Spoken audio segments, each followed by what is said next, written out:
Okay, we're on. So we're gonna start with the first agenda item, which was the minutes. Did y'all have a chance to look at the minutes? I did not have a chance to look at the minutes, but I would like to move to approve them. I don't think it's, Okay. unless you said, that I believe the moon is made out of cheese or something, I think it should be okay, so. I have. And I will second, I Okay. second the motion. Okay, we're done with that. Great, and I will. And I think you're muted, Paul. I can't really hear you. No, he's good. Can you hear me? Oh, I can. Yeah, it's good. It's okay. I switched to a microphone, so that's why. Okay, no worries. Okay, we got the minutes under our belt. That's my first item ever approved, man. Okay, yeah. The next thing is I thought I had the agenda up here somewhere, and where did it go? That's frustrating. Oh, here, I have it right here. Yeah, I like the fact that we're starting a discussion on.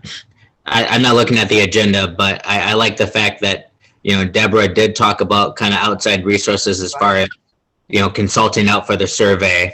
So I don't know where that is on the agenda because I'm not looking at it at the moment, but I'm excited to have that discussion. So I found it.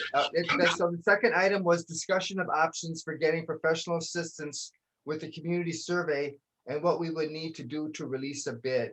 And I had written that before I got those emails from Jim, the city clerk. And, he brought up something that really made me realize that I don't know much about surveys. And he said, it depends on if you want to have a scientific survey. And we do. Yeah, we do. And so, and then I realized that I don't know what a scientific survey is. Somehow we're getting some echo. I don't know. I'm not sure how that's coming in. Oh, that's probably me. I'll mute myself. That was it, Stephen. I don't mean to be critical, but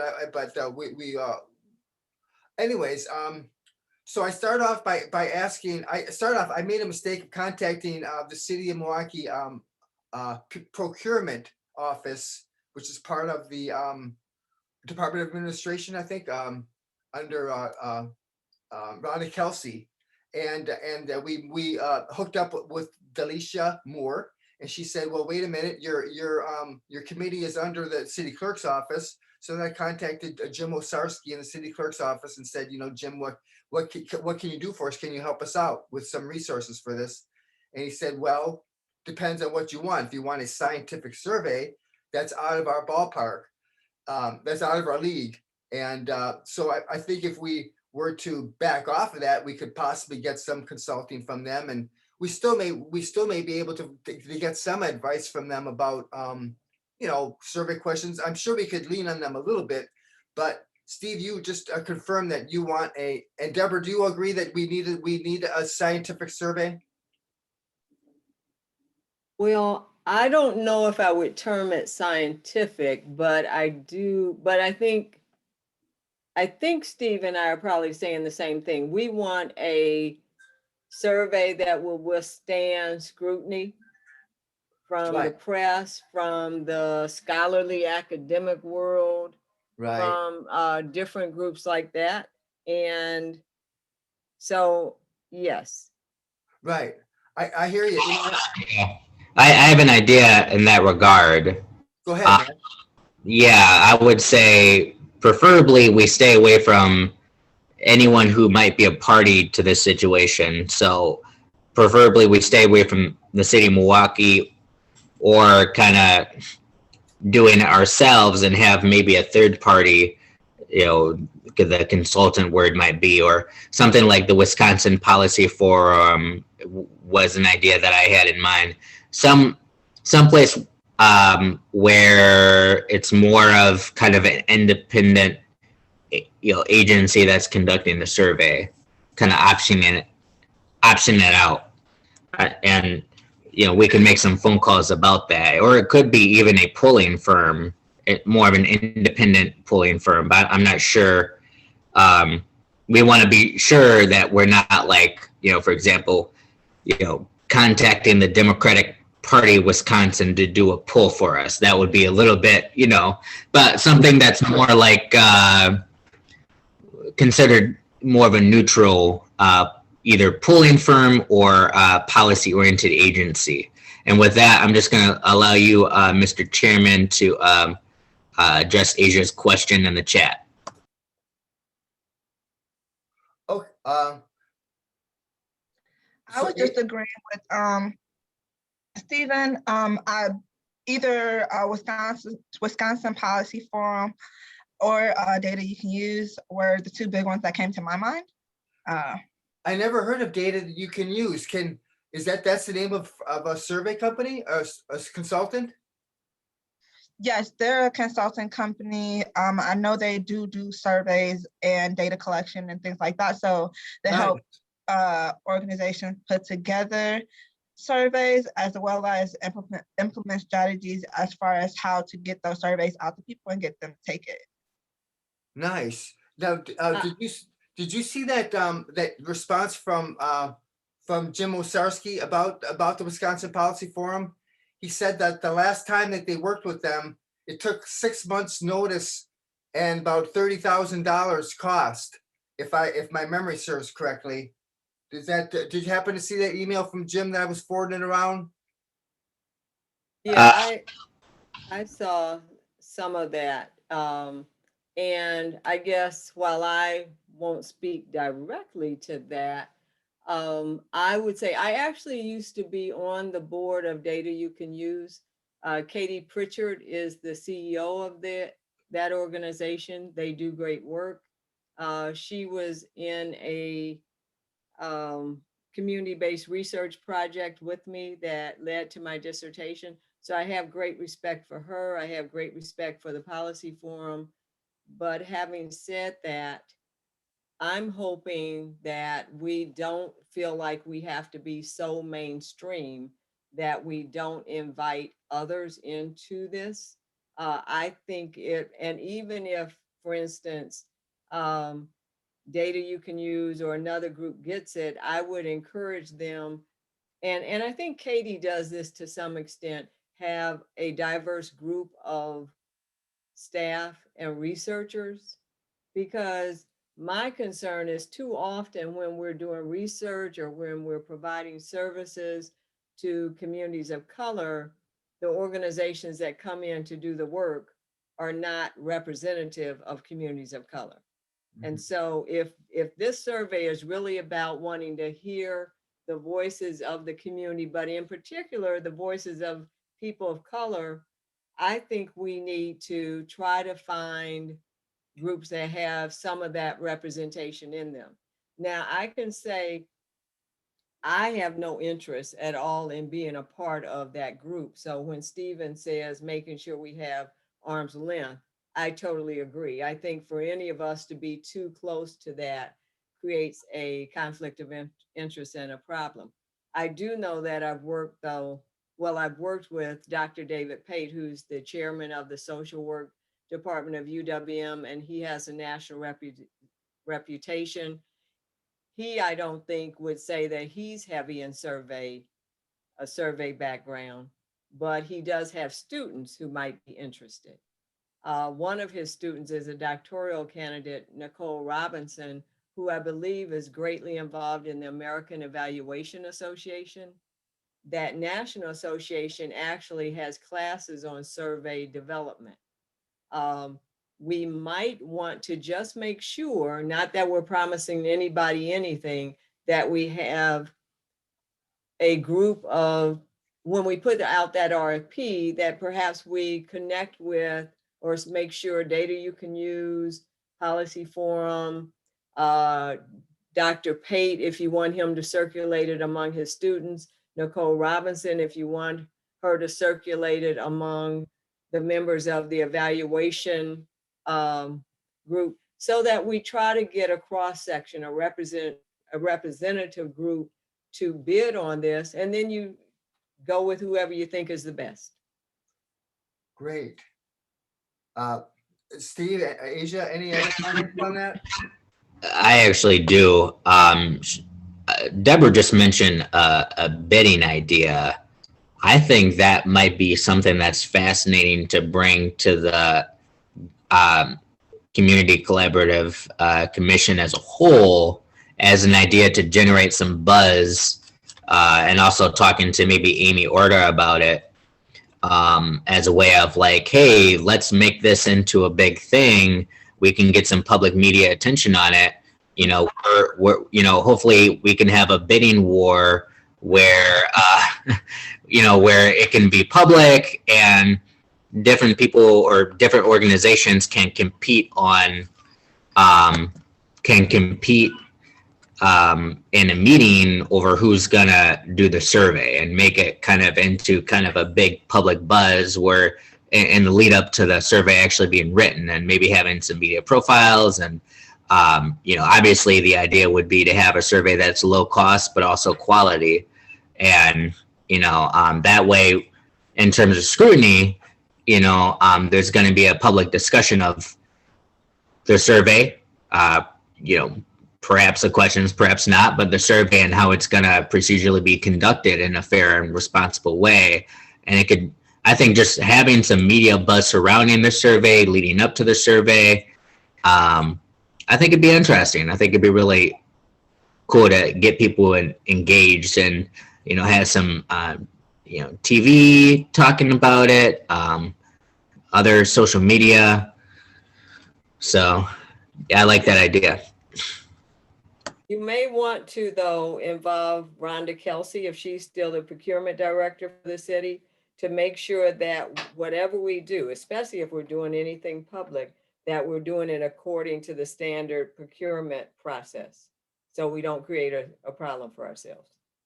Exactly. And Delisha Moore is going to be our contact from the procurement office. She works directly with Rhonda Kelsey.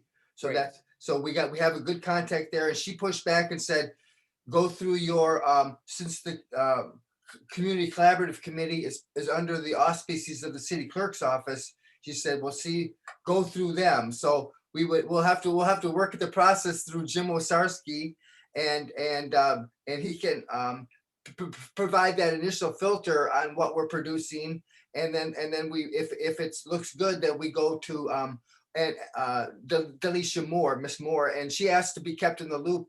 So this is what the second agenda item is. It's just like, what do we need now? We agree we need to come up with a bid, because I was told that a request for a proposal is a little more like when you don't really know what you want.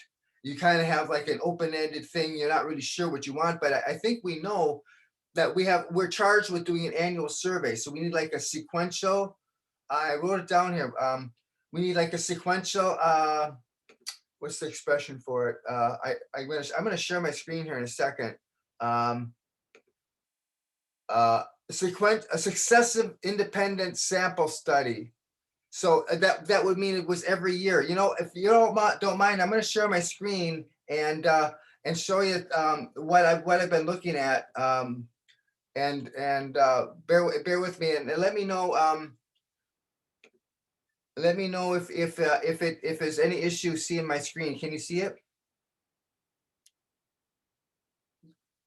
To come through? Can you see my screen? Okay, I see heads. I see heads popping. Okay, so I did send you all a link to this Wikipedia article about surveys, and I don't know. I confess I don't know much about surveys, and I apologize for not boning up on it in the last year. I haven't gotten into the technical aspects of a survey, but when I began looking at it, they talk about 3 different kinds of surveys. You see the cross-sectional study and the successive independent sample study, and I think that's what we're looking at.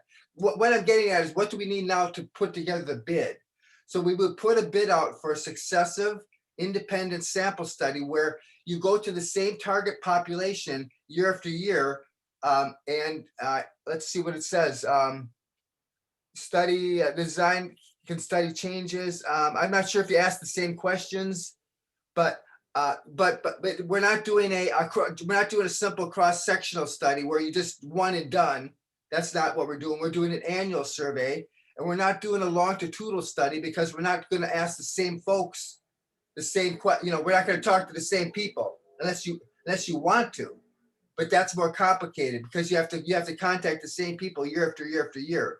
So I think what we want is the successive independent sample study. Does that make sense to you, everyone? I have a concern. Great. What is that? One, I used to be the procurement director for the city in the 1990s. So I'm armed with some information, but I wasn't a procurement purchasing specialist. I directed that department. And from what I will say, actually, I'm not sure who said you don't want to have an RFP, because oftentimes, and like I said, it's been 20 some years from when I was in that office, but from my viewpoint, when you have a bid, that's more structured. That means you want to go for the lowest bid. And usually that's more in construction and some areas.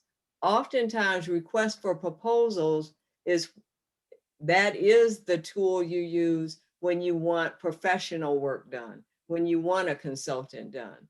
So I'm more used to, for instance, responding to an RFP for the kind of consulting work I do. And last RFP, just finished up a contract with the county Department of Health and Human Services, and they do a lot of RFPs. The other thing is, no disrespect, but Wikipedia is not considered a viable resource when you're talking about issues like this. So we can use it to have a conversation, but I would say we don't want to use it if we're talking to the city or others, because they will discount our information based on Wikipedia as a source. Now, I think the second link you gave provided the same information, but it wasn't Wikipedia. Right. So just saying that, not to be rude or anything, no. but as far as credibility, people will wipe us out based on if we use Wikipedia. So my thing is, the good thing about RFPs is you tell people what you want. You want a survey, blah, blah, blah, all of that. And then you look at the different ways that professionals who conduct surveys will approach it. So while it won't be a standard, what you get is a real sense of what will this group do compared to that.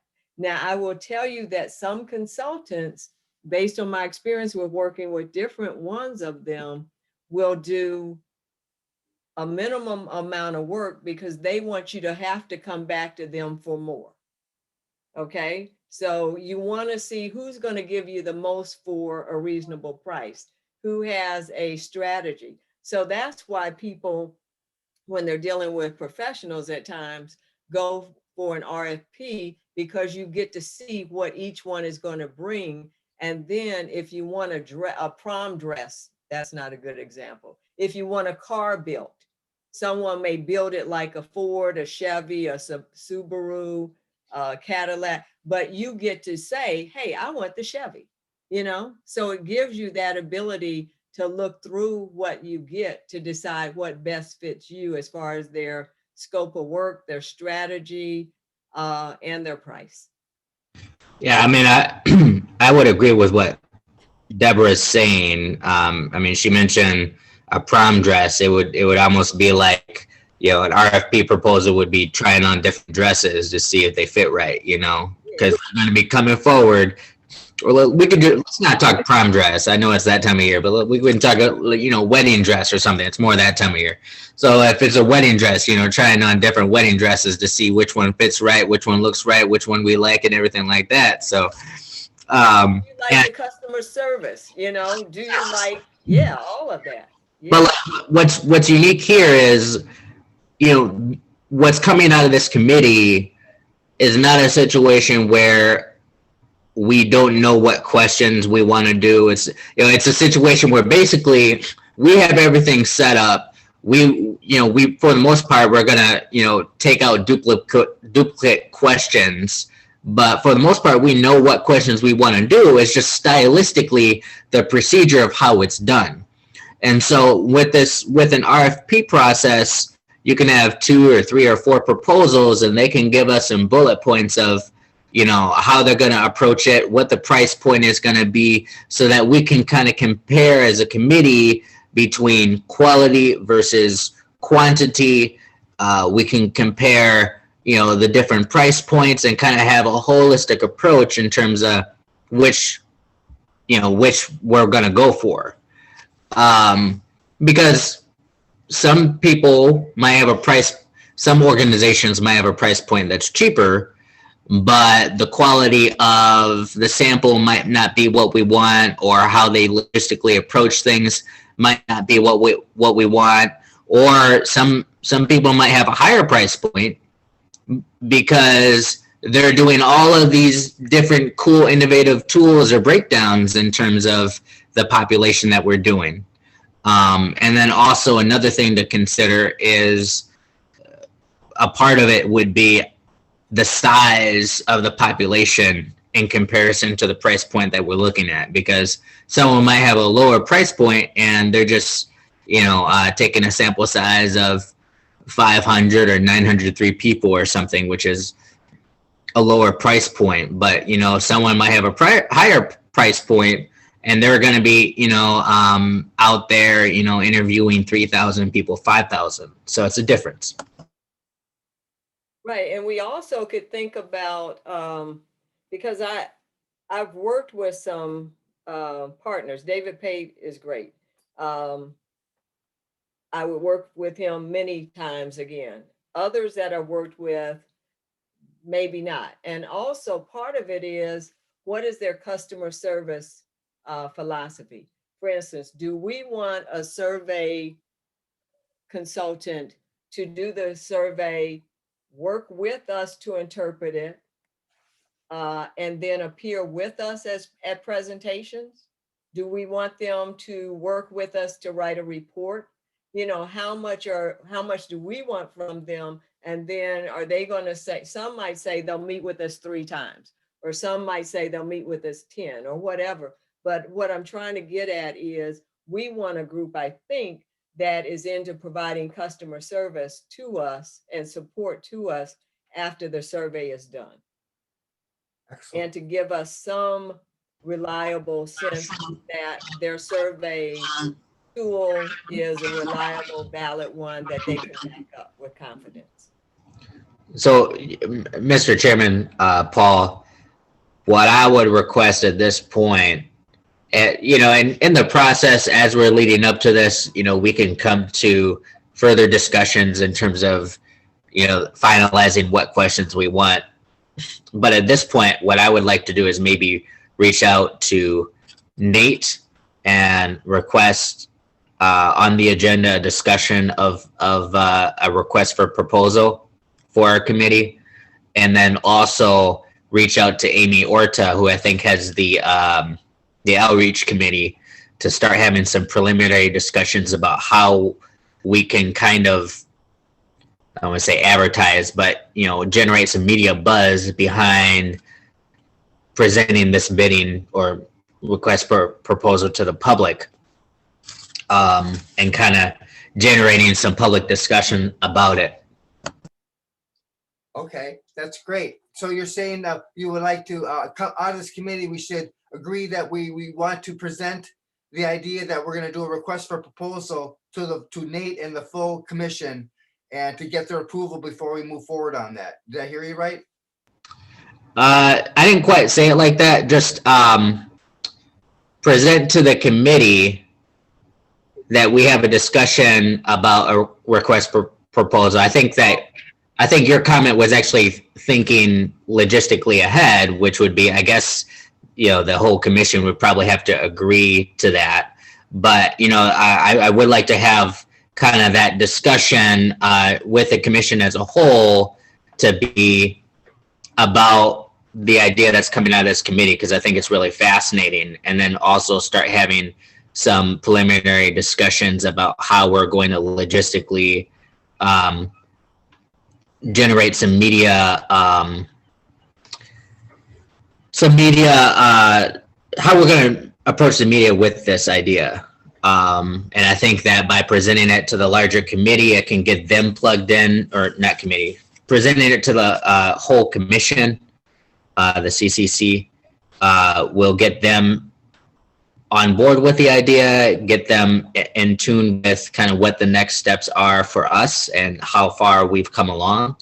Because I think, it's pretty exciting that we're at this point where we're kind of finalizing the questions, and we're at the point where we're already discussing how this is actually going to get done, right? Procedure aspect of like, hey, this is going to get done. We're going to get this done this year. We're going to try to have this done, I would say hopefully, August, September, October, something like that, right? By the end of this year, we're going to have some type of survey to present. So it's something that's exciting. And I think that the commission might have some ideas about how to move forward in terms of media and everything. So Great. So would it make sense then to should we brainstorm a little bit? I will write up a draft of a request for proposal and send it to y'all. And Deborah mentioned a couple of really important things, and so did Steve. Deborah mentioned like customer service and how many times did we meet with you, and then Steve, you brought up like how big would the survey be? These are all parameters that we would want to say, like to put out something formal. We would say, we want we could give them the mission statement for the committee, the annual survey of people that are most impacted by law enforcement, and so we know what the target audience is. And we should. Do you want to drill into this a little bit more? How many people? I don't know from science. I don't know from science perspective how many individuals we would need to get to respond to the survey to have it have any value. What do you think that? How many people do you think we need to contact? Well, I would say, because I have a degree in political science and master's in public administration. I have taken some courses with my master's in terms of survey and statistical analysis. Most, and Paul, you're probably familiar with this, but for any election, just in terms of polling, who's going to win a state, you're going to see a sample size of roughly 1,000 people, 1,500 people or something. I think that we should have a goal that's kind of aiming higher to give a little bit more legitimacy behind what we're doing. It might take a little bit longer. It might take a few weeks, but something around the range of 2,000 people, 2,500 or even more, I think would really, really give a clear sense of what residents feel about the city, and when you have a greater sample size, sometimes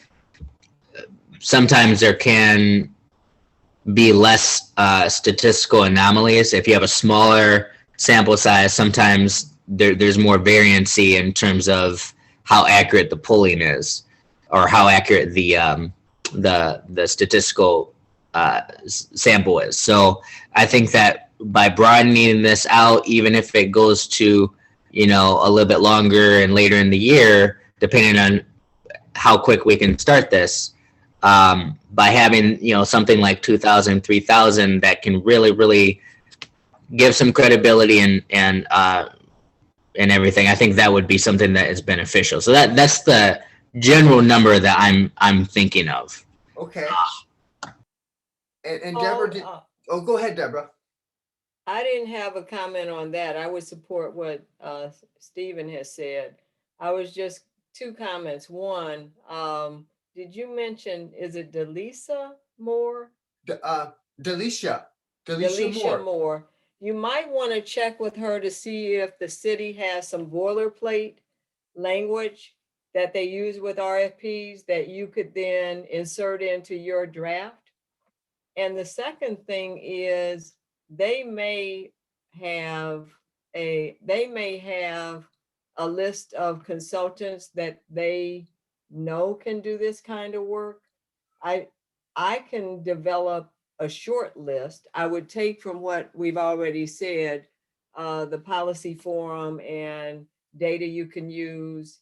I would check probably with Dr. Pate if that was okay, to see if he has some folks he knows of with Nicole to see if they have, and then try to think of some others that perhaps, so we could at least start developing a short list of hopefully 4, 5, 6 groups, and then hopefully be able to add to those. My question though is, sometimes organizations look primarily for nonprofit groups to do some of this work. Are we looking for nonprofits as well as for-profits? Because I'll use my company as an example, and I assure you, I'm not bidding on this, but my company is Cairo Communications, and it is a for-profit. We still bid on RFPs.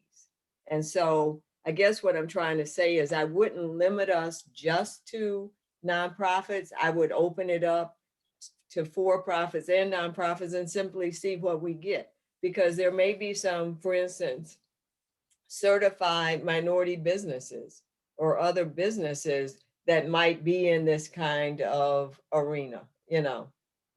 So that's really the point. If we can make sure we open it, if y'all are comfortable, to nonprofits and for-profits, then because I think part of what we want is as many proposals as we can get.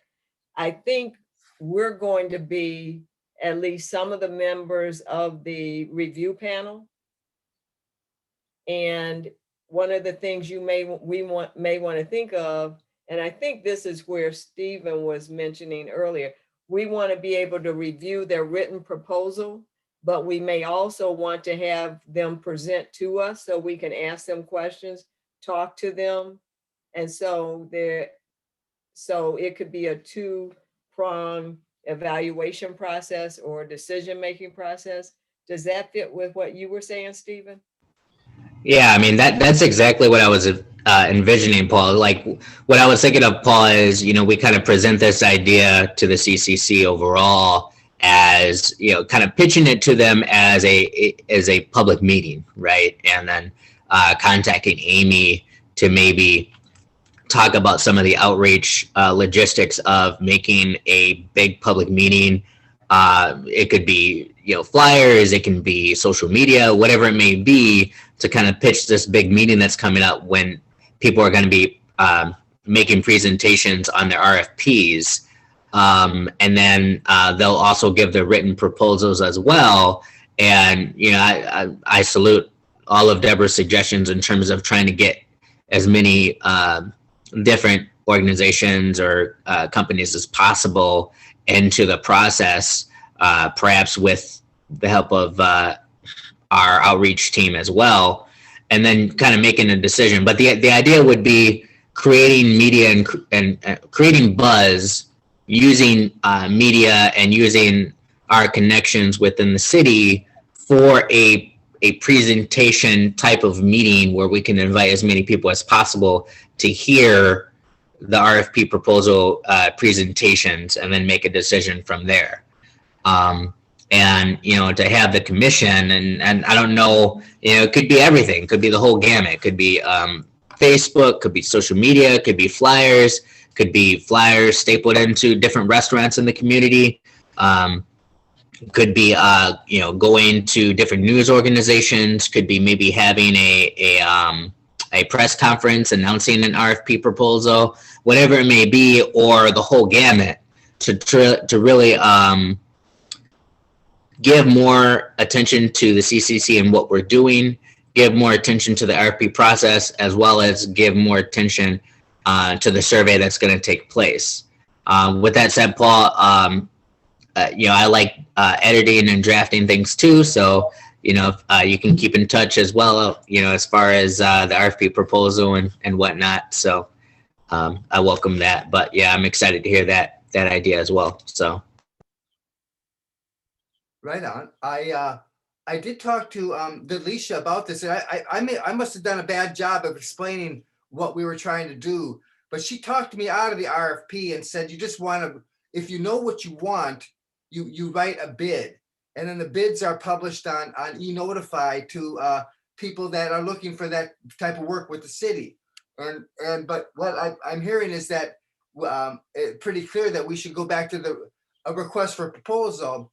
And now the only problem with that was Delisha said that takes a long time, the feedback loop and so forth. So I'm going to have another conversation with her. And I'm gonna now she's also pushing back and say, well, you need to work through Jim. You need to work through the city clerk because that's the department that you're the auspices of that you're operating under, the city clerk. So I'll compose a message to the city clerk. If you trust me, I'll CC y'all on it. But I'm not going to send it to you for editing first. But I'll just send an email to the city clerk saying we would like to do a request for a proposal on this. Will you support us going to the procurement office and going through this process? You know what I'm saying? And if they want to give us any advice, if they want to give us any advice on the request for proposal, we'd be all ears, you know. But then I also did ask Delisha for a sample of a bid because she said you really want to do a bid. I said, okay, well, can you send me a sample? And she pushed back and said, we'll talk to Jim first. So I didn't get that sample from Delisha. So I have to follow back up with Jim and Delisha. Say, could I have, like Deborah, you were suggesting, get a template for that RFP? I agree. I was thinking of that with the bid, but we're switching gears to RFP. And I'll go ahead and send something to Jim and ask him about what process we should follow to do an RFP. And if he would bless our efforts, you know, and we'd be willing to do a preview of it, you know, just to make sure that it's good to go. And that's that when we, I think Delisha wanted it to come with the approval of Jim. You know what I'm saying? Yeah, I mean, so there's just a couple things to note. Like one is, it sounds like the bidding process is less public than the RFP. Like in my experience, kind of in local, state, or mainly local government, like various internships, city management and stuff, an RFP process oftentimes is a very public process. You're presenting something to the community as a whole. People, you know, community, private citizens can see an RFP process and see different proposals and whatnot at meetings. A lot of times that's has to do with like development plans, or if there's some kind of development in the city, you know, similar to that. It sounds like this whole bidding process is less public. It's just, oh, we're gonna just have a random notification that how many people are gonna read, you know, maybe a couple hundred. RFP is something that, you know, we can make it more public. We can build more attention, build more buzz. So that's why I think that would be something that's better, because it's more of a community-oriented process, more of a citizen-oriented process, rather than just posting something. So, yeah, I'm with it. That's what we'll do. Unless I mean, I think we're all in agreement. Deborah, did you have anything? I think we just need to make sure Jim is on board with it being public, because RFPs can be just with a review panel, but they can be more public. If you needed copies of RFPs, I'm on a couple of sites that they send RFPs to me. I don't know if I can find one just like this, but I can find some. If we have any trouble getting a template from the city, I can find some that give us an idea of some of the things that we want to make sure that are included. I think we're heading in the right direction. So whatever I can do to support it, just let me know. Perfect. Asia, do you have a comment? No, I think everything sounds great. I think the conversation flowed naturally to what makes the most sense, and definitely a RFP was where my mind was going, and you guys are right there along with me. So I think that's great. Excellent. Okay, and so I'm wondering if we can. We're you know, time is flying by, and so for the RFP, we have some broad outlines. We know we want to address between 2,000 and 3,000 people. We have a target community that we want to address, and there are different modes of contacting them. Do we want to be specific on the mode, a street interview, a phone interview? Do we want to be specific on the mode for contacting these people in the RFP? I think that's why you have an RFP. You want to get, because we all may say phone and someone else may say phone and this and that. We want to hear from people who are used to doing surveys, what they think will generate the most response. So I think that's important. Oh, and the other thing I wanted to add is I think we need to be prepared for people saying, why are you doing a survey? There was just an article, though I didn't stop to buy the newspaper. I think it was Saturday, front headline when they talked about a great deal of distrust between Milwaukee police and the community. Yeah, Milwaukee Journal Sentinel. It was on the front page last week, just a couple days ago, I think. Maybe Right. 4 days ago. Right, and the young lady from, what was it, the Criminal Justice Committee, they've done a survey. I just think we need to be ready to respond to people who say, why are you going to do another survey about this issue? Okay. Thanks for pointing that out. I'll have to find that journal article. Thanks for making me aware of it. Was it the Crime and Justice Institute that was mentioned, or because, no? I don't know. I Okay, don't recall. I'll track it down. Thanks for bringing it to my attention. And thanks for your feedback about leaving it open-ended, the method of contacting these people. And now about the, do we need to be specific about the types of questions that if they're going to be open-ended? Because I guess if it's an open-ended question, there's more coding and work on the back end to try to put some rigor to interpreting open-ended responses versus a bunch of yes, no, or more, you know what I mean? Where you have a scale. Do we want to be specific about how many questions and what kinds of questions we're going to be, that we would want to address in the RFP? I would think, and Stephen, tell me what you think about this. I think we've done a lot of work to develop questions. So I think we want to let them know that we have developed some baseline or preliminary questions that we would like for them to refine and add to. And then it's on them to come to us to tell us why our questions work or don't work. But again, I think the more we can leave open, that provides for people to give their different strategies of how they're going to address this. Because if we tell everybody yes and no, everybody's going to say that's what they prefer. But if we say, we want your input, then we get to hear not only what they're going to do, but why they're going to do it. And so we become educated in the process. And something that I think strongly about, I may change my mind once I hear from people who are more experienced in developing surveys. That's great. And do we want to, what was I going to say? We got the survey group. I was just going to say something. Oh, do we want to ask them how long? Do we want to ask them about the level of engagement? Deborah, you brought up the level of engagement. Do we want to be explicit in the RFP as talking about a minimum number of meetings to finalize the content and presentation of the survey? Do we want to have in the RFP a request for to sit at the table with us when we present the results? What do you think about the scope of their duration? Do we want to also put out there that we would like to work with you for successive years, because that was the mandate, was to do an annual survey. We don't want to start from scratch every year on this, right? Right, but we do want to have the opportunity to walk away from them if we don't like working with them or we don't find it's effective. That's a good point. As a consultant, I actually like to know, for instance, I've worked on contracts where I've known how many meetings they want me to present the information, or they give me a scope. And I've worked on others where they've just started scheduling a whole lot of presentations.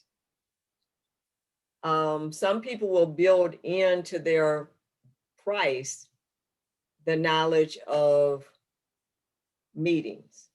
So I think we need to give them some idea. It doesn't have to be 5, a set number, but I think we want them to know that we will call on them. We probably want to do a meeting before the Common Council, a meeting to maybe the president of the Common Council, maybe a community meeting or two. So we may say a meeting definitely to the CCC. So we may want to at least acknowledge that there may be whatever number or range of meetings that we're comfortable, maybe some work with the press. I don't know, Stephen, what does that sound realistic? So, well, first of all, let's just acknowledge the fact that it's pretty amazing that we're now at the part where we're logistically talking about meetings Right.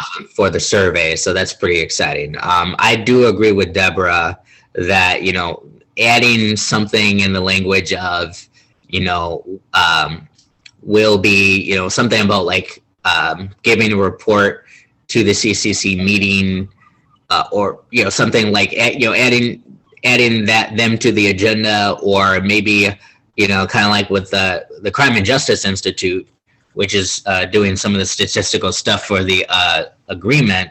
You know, they have, I think, the quarterly requirement. We don't need it.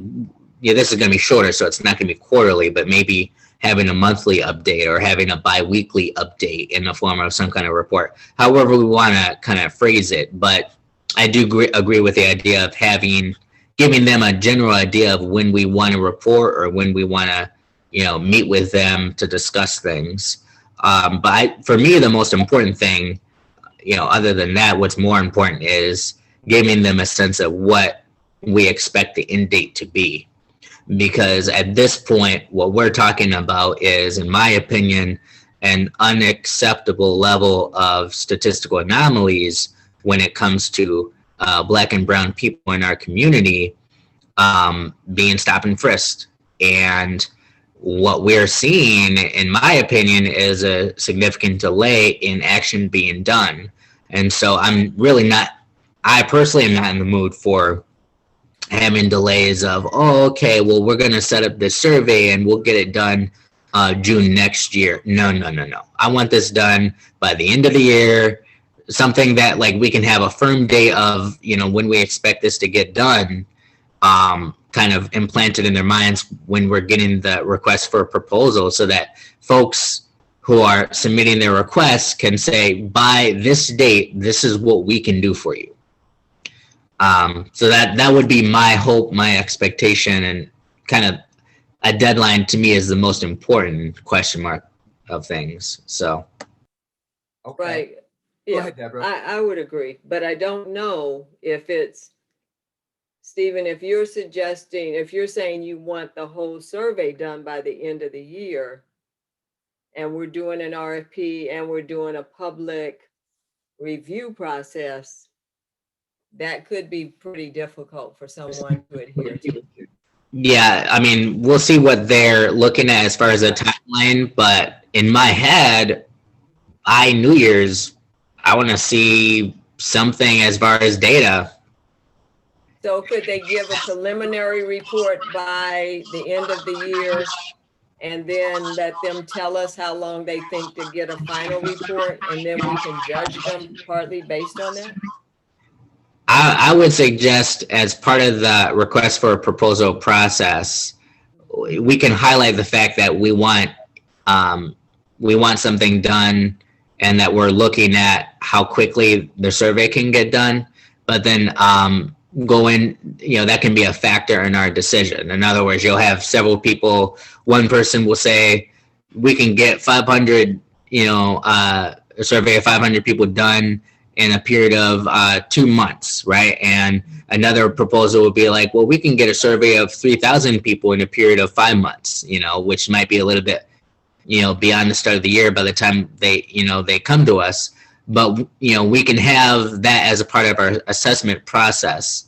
But making a priority, the urgency of a survey being done, I think is important as far as our consideration, and letting those who are going to be submitting RFPs know that is going to be a critical factor in what we do. Because, quite frankly, what are we at, like 2 years into this now? I mean, it's getting to the point where it's kind of unacceptable, how little traction that things have moved forward with. So.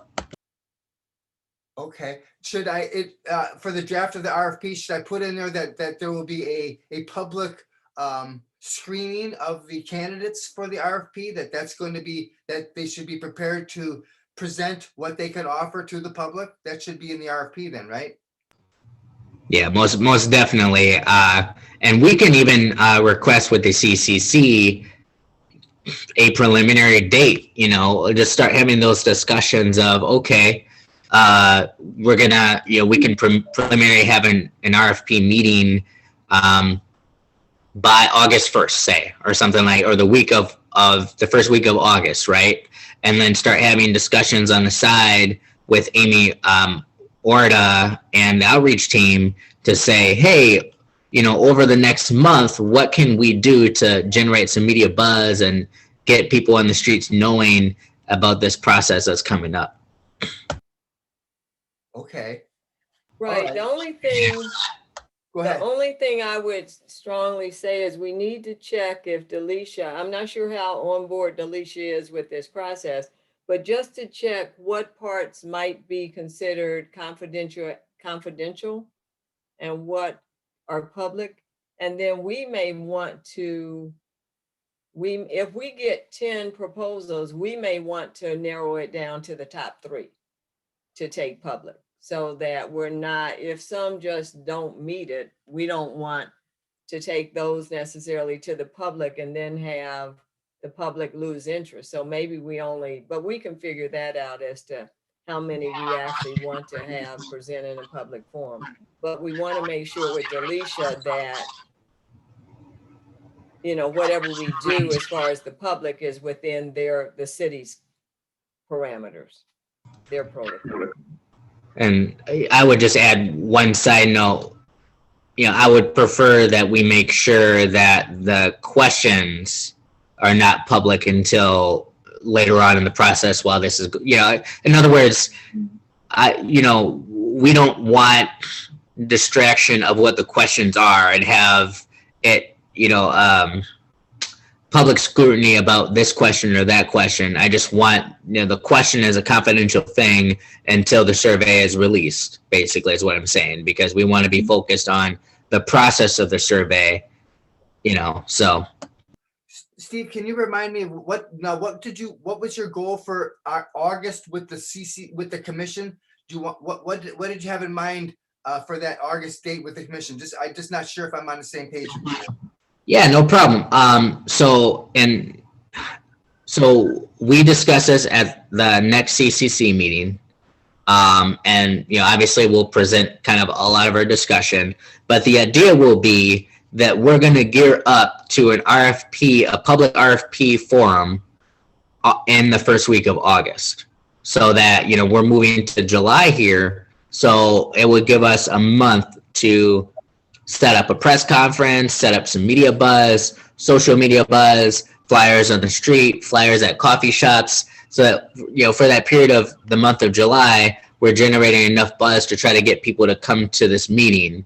Obviously, we can work with Amy Orta to discuss where the meeting is going to be, right? Is it going to be at that park off of Humboldt, right? They got that big old park, or is it going to be in a different location, more in a different part of the city, which might be closer to people with a more diverse population? Or is it going to be just downtown City Hall? Wherever it may be, we can figure out those logistics, in the discussion with the commission. But the idea would be first week of August, we're going to be gearing up for a major RFP type of forum for the public, and, generating, trying to reach out to as many organizations as possible to present. Now, I don't know that, I know that's forward and I know that's soon. I don't know how much time it's going to take for some of these organizations to generate the RFPs and all that, but that would just be my general goal, because I like to be kind of aggressive with the timeline here, but that's just something I'm throwing out there. Okay, and I guess this is one of those occasions where I don't think that's going to be a realistic timeline. if you give people, let's say it takes 3 weeks for the city to buy on. And I think that's wishful thinking, but let's say they hurry and they do it 3 weeks. Then we're mid-July. And then usually if for an RFP like this, you're probably going to want to give groups 3 or 4 weeks to, some give them as little as 10 days. But even if you give them 3 weeks to submit, and then if you want to have a panel read through them, and we have to set up criteria, what are we going to base it on? How do they score points? And then, so you have a group, if you get 10, you score them and you come up with your top 3, and then you alert the top 3 with a letter, and then you tell them what you want them. I'm just saying, you may be, Stephen, wanting to push it back at some point to mid-August, early September. So just, I like simplicity. So, we could say first week of September, something like that, Yeah. right? And I'm okay with that. And it sounds Okay. like Deborah is saying, Deborah, correct me if I'm wrong, but it sounds like your vision of the process is we're going to have a larger scope of RFPs, but we're going to narrow it down to maybe 3 of the top ones that would give the presentation. So in other words, instead of having all of the groups give a presentation, we'll have a kind of preliminary screening process, and then the top ones will give the presentation to the public. Right, because usually in an RFP process, oftentimes you have a review panel, and they have like 5 criteria: cost, different things dealing with scope of work. And so you want to have a review panel that scores these and come up with the top 3 or so. The reason I'm saying that is partly too, we want this to be something where the community really engages in.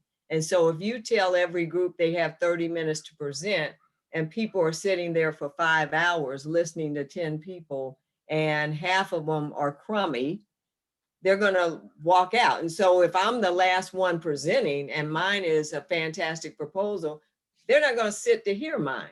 And so I'd rather them come with the top 3 that we feel really good about, and have that group excited to hear from these 3.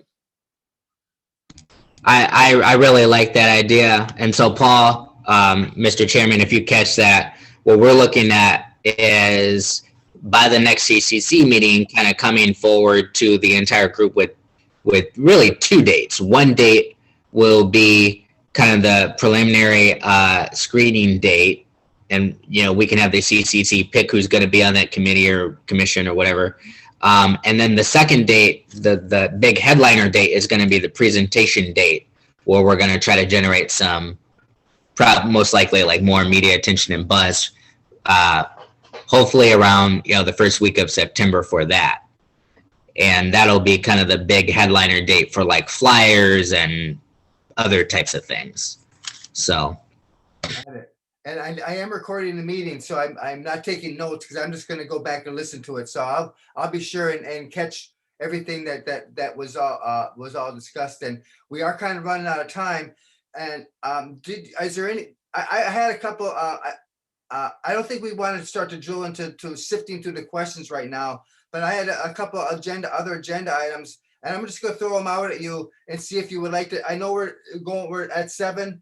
And but I'm gonna throw them out to you and see if you would rather just not address them at all, or if because we still want to schedule the next meeting. And I had we're skipping agenda item 3, which was review and refine survey questions and organize into themes. We just I think would you all agree that we're gonna hold off on that? That's for a whole solid meeting. What'd you say? I'd say give that to the group we're going to hire. Let them sift through. That's their job. Okay. All right. And well, all right. I would have to push back and just say, don't you think we can at least be clear on like there was the 2019 Common Council survey that was done of the MPD, and then we have our different questions. I would ask that we still spend some time together. Just, Okay. you know, I mean, it won't hurt for us to, we don't want to give them something that's disorganized. We want to get, at least, let's get the redundancies out and Okay. see if we, you know what I'm saying? And like Sure. whether we can make a correlation between, you know, if we see something that was asked on the 2019 Common Council survey, and we already have all the statistical information on it, I mean, we just need to be explicit that we don't care. We want to ask it again because maybe, you know, for whatever reason. But I just Okay. think, I don't know. That was just my opinion that we should give us a little bit more attention. Yeah, I agree with that. I'm cool with that. And we can put that agenda for the, we can add that to the next meeting's agenda. So. Right.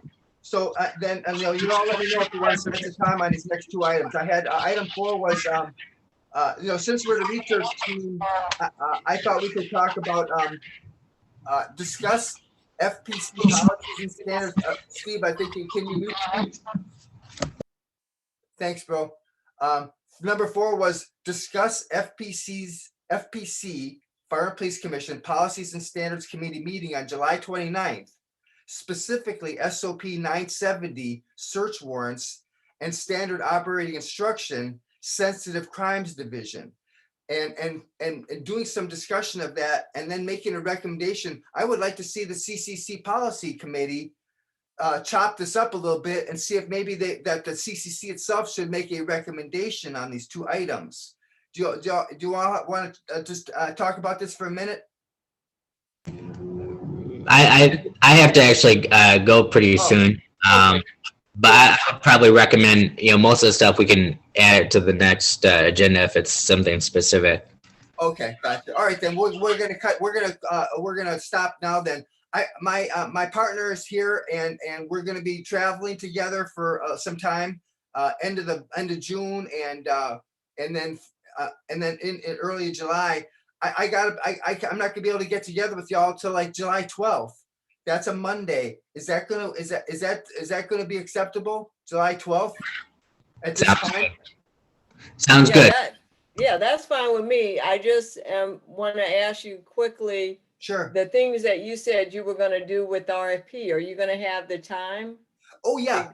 Yes. Oh, okay. I should be able to squeeze that in, but I mean, Okay. since we just met, unless y'all want to have I'm going out of town on the 30th, and then right after that we're going on another trip, so I'm not gonna be back till like the 8th of July, and then Okay. then it's the weekend. That's why I made it the 12th. But I'm definitely gonna get after this right away. But I didn't think you all would want to meet between now and when I leave on the 30th.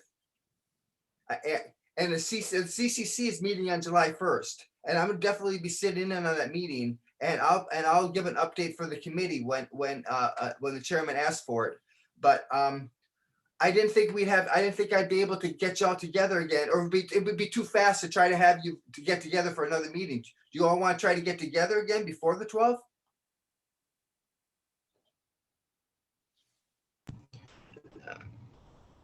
You're muted, Deborah. Oh, I was asking Steve what his opinion was, because I'll agree with whatever the 2 of you like. I would say if you're going on vacation, enjoy your vacation and how valuable that is. Yes. So I would kind of lean toward that. However, I do know that, you know, I'm sitting here pressing date matters and everything. So if you are available to meet, I do like this 6 o'clock time. That is something that works for me. So it gives me a little bit more flexibility. Yeah. I really salute you, Paul, in having this as an event on Facebook, because I actually, you know, I'm usually mostly on my phone more than email. So actually it's helpful, and also giving some public attention to some of the meetings as well. So, you know, if you're free, you know, on that, you know, before the next CCC meeting to have another meeting, that's fine. And I'm also willing to work with you on the RFP proposal as well. You know what about this, Steve? What if I'm going to focus on getting that RFP together, and I'm going to send it all out to you. And I mean, there's these certain rules about the quorum, you know, whether you can have how much discussion you can do in email. But I'll send you out request for proposal. I think that's what we need to prioritize. Wouldn't you agree? And so the sooner I get, Steve, I got to ask you to mute, Steve.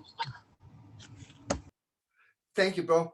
The sooner that we can, the sooner I can get that draft of the RFP to you, and I also got to circle back with Jim Osarski and with Delisha Moore, and I will CC you all on that. Okay, so I'm not sending anything to anybody that you aren't seeing, and then I'll send you a draft of the RFP. I got to talk to Jim and Delisha and make sure that this is going to be an acceptable path to go down. If Delicia's going to keep pushing back and saying no, you just do a bid or whatever, we have to talk about it again. But I'm hoping that they'll agree that we're on the right path and that they'll support us, that Jim will say, yes, Delisha, support this committee in their RFP presentation and any expenditures that need to be committed, that the city is going to be behind us. Because you know what I'm saying? It could be 30,000 and we have a $50,000 budget. 50,000 was budgeted to the CCC in the 2021 budget. And I haven't heard anything in any commission meeting for anybody vouching for that money. But that's what Jim said, that the Social Point survey company had costs for that American Aid, that survey that the Common Council is doing right now for the COVID money. They paid, no, I'm sorry. There was a Wisconsin Policy Forum survey that cost 30,000. 30,000, yeah. And they had a 6 month, lead time. So he was like, if you want Wisconsin Policy Forum to do it, you're going to be looking at 6 months out. So, but the bottom line is, I will talk to Jim and Delisha as soon as possible. Like tomorrow, I'll get some emails going and talk to them, and we'll close the loop on whether we're, that they're all in agreement that we're going down the right path. And I'll get the meeting minutes published, and in that review process, I'll take some notes and make sure that everything we brought up is in the RFP, because we put some things on the table, general parameters, and then you'll be able to see that they're all in the RFP. And I hope to get a sample of that RFP from Delisha or Jim and Deborah. If I can't get one from them, I will hit you up and ask if you can give me something, just so I can have and I can, hey, you know what? I can look online too. I'll do my due diligence to try to find something online. So is that okay? Are everybody in agreement with that approach going forward? All right, sounds good. Yeah, Okay. sounds good to me too. Okay, so we'll meet on the 12th and expect to see some emails from me in the next few days. And then if you can respond to the draft of the RFP, that'll push the conversation forward. You know what I'm saying? And Okay. yeah. I hope you have a fantastic vacation. And I you. think you are, and thanks for the great job as chair. Oh, I appreciate you. I'm really all in. I am all in on this, and I'm gonna get that. We're gonna make this happen, and I'm committed. So it's great to see y'all, and expect some communication from me, an email and this draft within the next few days for sure. All right, thank you, sir. Okay. Take care. Have a good night.